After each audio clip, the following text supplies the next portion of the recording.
ఇంటర్మీడియట్‌లో వివిధ చోట్ల ప్రతిభ ప్రదర్శించిన విద్యాలకి షైనింగ్ స్టార్ అవార్డులు ఇస్తున్నారు. అద్భుతమని మనం ఇంతకు ముందే మాట్లాడుకున్నాం. అయితే ఇది ప్రభుత్వ విద్యార్థులతో పాటు ప్రైవేట్ విద్యార్థులకు కూడా ఇచ్చారు. దీంతో ఎక్కువ మంది ప్రైవేట్ విద్యార్థులకే ఈ దక్కినాయి అంటూ సాక్షి ఒక కథనాన్ని ప్రొజెక్ట్ చేసింది.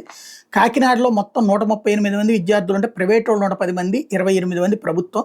ఏలూరులో 197 మందికి గాను 136 మంది ప్రైవేట్ సంస్థలోళ్ళు, 61 మంది ప్రభుత్వ విద్యార్థులు.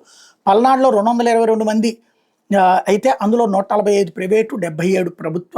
అట్లాగే అనంతపురంలో 219 మంది ప్రైవేటు, 125 మంది ఇదే 120 టోటల్ 219 మందికి గాను 125 మంది ప్రైవేటు, 94 మంది ప్రభుత్వ. ఇట్లాగ లెక్క చూసుకుంటూ రాసుకొచ్చింది. ఓవరాల్‌గా జగన్ టైంలో అయితే ప్రభుత్వ పాఠశాలలకే ఇచ్చారన్నట్టు.